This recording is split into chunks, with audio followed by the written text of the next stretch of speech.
Good morning, YouTuber fam. This is Jonny Cashflow here. Hope you're having a great start to your day. And if I don't catch you, I hope you have a great afternoon, evening, and good night. But tonight, I wanted to talk about how you lost your first $100,000. And how do I know that intimate detail about you? Well, unfortunately, we all deal with very similar problems in getting that first 100,000. Why is that important?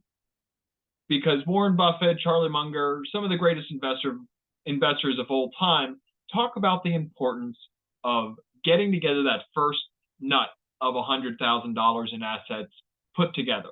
So whether that's cash, really it's cash in the bank should be the goal. It could also be in debt-free cash flow assets like real estate or stocks if you're into dividends. So that's kind of the critical thing. And the whole idea is that first 100,000 is, in the words of Charlie Munger, a B. I'm not going to use the word, but it's the B word. It's the bad B word that he used. I'm not going to use it, but he said it's very difficult to get together that first 100K. And once you have that first 100K, the next million becomes so much easier because now you have some amount of established asset that you can start to compound. Another great book, The Compound Effect. If you haven't read it, muy bonito. If anybody knows Spanish, that wasn't the right word, but kind of made sense for me. So I'm getting real serious now. We're breaking out the SCO here. So what I've put together here is the 7 ways that you lost your first 100,000. And I and many of us lost our first 100,000 that slowed us down from getting to that first 100K benchmark in the first 3 steps to our financial freedom. What are the 3 steps to financial freedom? Well, add value so you can make $100,000 a year and get $100,000 in assets together. And then all you got to do is double that 3 or 4 times and right off into the sunset. I'll make a longer video about that later. Anyways, I digress. 7 ways you lost your first 100K. So what's really cool and interesting about this for me when I think about my financial progression and others that I talk to that might even make great money, but they say, I make all this money, but I don't have any at the end of the year. I don't have any invested. I don't know where it goes really. It's the kind of idea that if you don't tell your dollars where they're going to go, they'll vanish. They'll go here, they'll go there, and at the end of the year, you'll have nothing to invest like you need to be. So, 7 ways you lost your first 100K. You break it down. Say on food, you spend $3 to $30 a month. That's $90 to $900 a month. That's somewhere between $1,000 and $11,000 a month on food. So it's up to $9,000, $9,700 that you're losing from your food consumption, from poor food choices. That's $97,000 in the last decade that you lost. So really, that could kind of end the video here. 100K, you wasted it on food, bro. It went to food, mostly. Or at least half of it did. And that's kind of the crazy thing that you realize, the incremental little daily things of oh, well, am I going to stay home and eat my $1 Costco burger? Or am I going to go to Chipotle and get my glass Coca-Cola with a Chipotle with the guac? Guac it out. Get my Coke, spend $15 on lunch, when I could have just had a burger.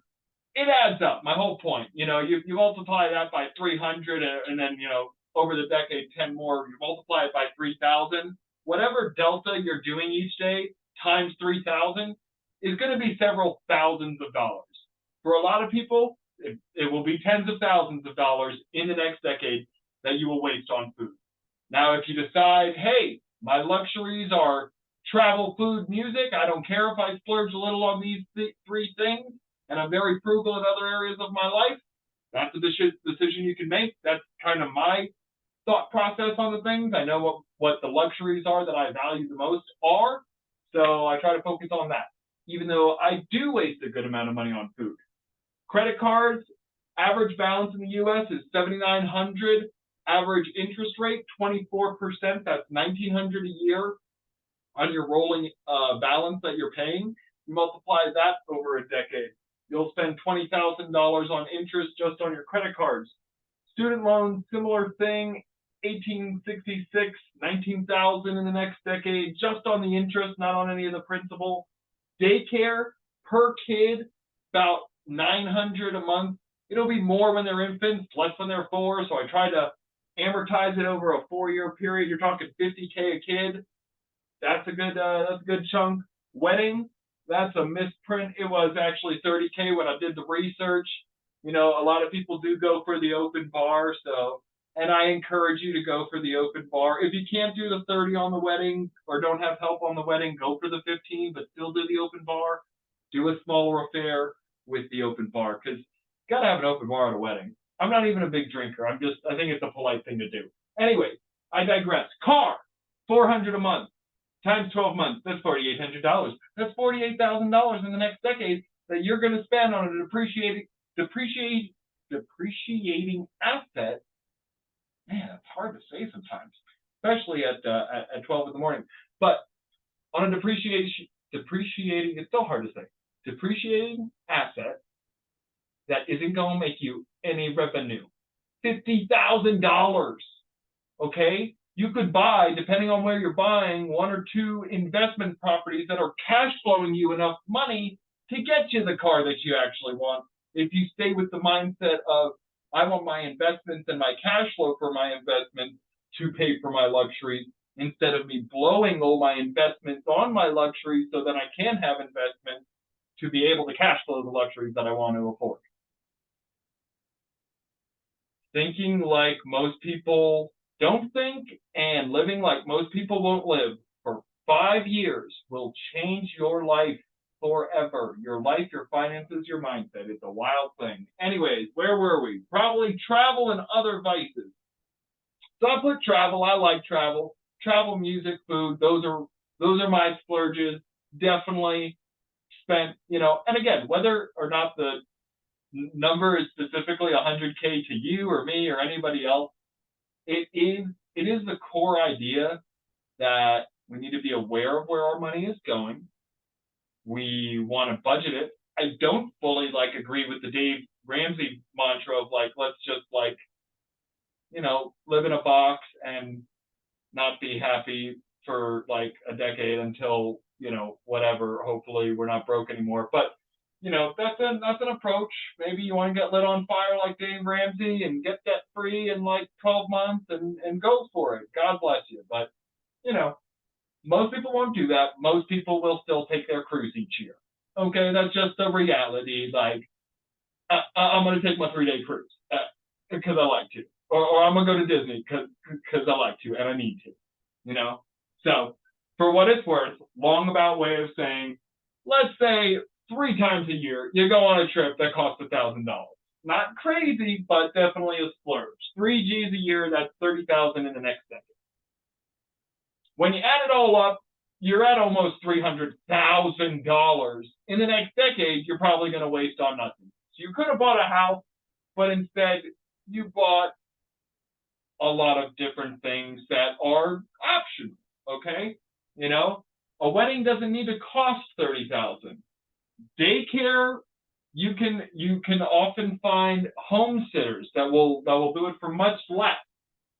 Food is a big thing. There's a lot of ways to be frugal and thoughtful and meal plan about how to save. Maybe you're not saving $27 a day, okay? But if you even save $5 or $10 a day, again, you're multiplying that number times 3,500 in a decade. So that number is going to add up, whatever it is.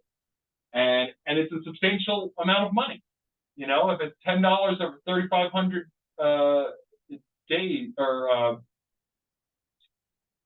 over, it's $35,000. That's the punchline. So you would have enough to invest in a investment property that would be able to cash flow you that money differential, that $500, $600, $700, $800, $900 you could be cash flowing that from a property that you have, not even to mention the property appreciation. So I say all this to say we should be aware of our finances. We should think out what luxuries we want, because most of us don't have $300,000 after taxes of discretionary income in the next decade, right? So looking forward, not looking back, right? Can't do anything about the past, can do things about the future. Looking forward, if you don't think you're going to have at least $300K in discretionary income, and you got to do all these things, or you want to do all these things, you either need to increase your income a lot, eliminate some of these things, maybe a mix of both, or in a decade from now, part of this is just going to be sucked into debt. Part of this is going to be more credit cards you stack up, or more personal debt that you take on that, like, again, then just rolls over to the next decade and the problem continues and snowballs.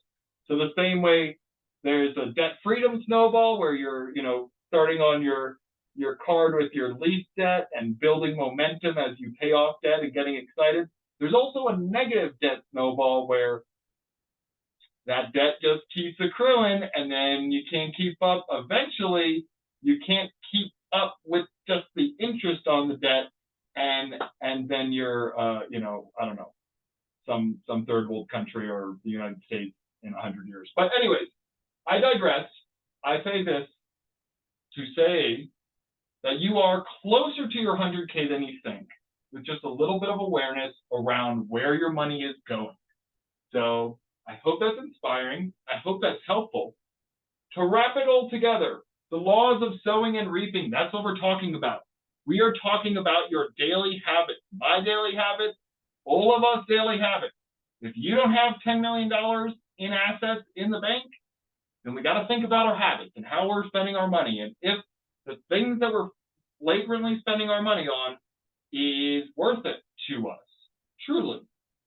And if it's not, or if we can delay the gratification for something in order to, for a season, focus on building assets and investments that cash flow us so we can get the things that we want 5, 10, 15, 20 years from now, I think that's a good trade-off, is my small and short of it. So be aware of your habits. They reflect what your beliefs, your thoughts, your actions will be. Those beliefs, thoughts, and actions will dictate your destiny, whether you like it or not. I also like to, something that came up in my brain, over time, as you go through 20s, 30s, 40s, 50s, 60s, 70s, 80s, 90s, God willing, there's a progression of discretionary income that you have. As you start to join the workforce, it's kind of that initial boost of discretionary income. It kind of goes down as you're going through getting a house and getting married and getting that first car. And then as the kids are getting older and you're starting to make more, your discretionary income is starting to increase, and God willing will increase until you're probably in your 60s. And then somewhere around there, it starts to curve off, and it's discretionary income, not necessarily, straight income. So when I say discretionary income, that might just fall off a little bit because your healthcare costs go up. You might retire, so now you're depending on some of your discretionary income or your assets in order to make up what you don't have necessarily. So I say all this to say there's 2 seasons of life. Season 1 is your sowing. You're growing enough assets and enough cash flow in order to be able to have financial freedom, whatever that means to you. Whether that's retirement, great. If it's doing your business on a grander scale, great. If it's doing your business full time, in addition to your job or away from your job, great. Whatever it is, that success and that growing, and really it's growing your assets and your investments to a point where you have the option to step away from whatever you're doing. And you have that flexibility and you have that freedom. And that's what I hope for everybody in early stages of their life, definitely before the 65 or the 68, depending on your generation. That's prescribed by the 40-40 plan. So hopefully this sowing period happens earlier in our life or earlier in our progression, and we can enjoy the reaping much longer. And we can enjoy it by not wasting our 100,000 K or more every decade on frivolous things that really won't get us the long-term results that we want in our lives. So again, I hope that was helpful for you all. I hope it gives you some food for thought. Think about your finances. I'll think about my finances. We'll keep making it happen. And yeah, I love you guys. Appreciate you. Have a wonderful rest of your day.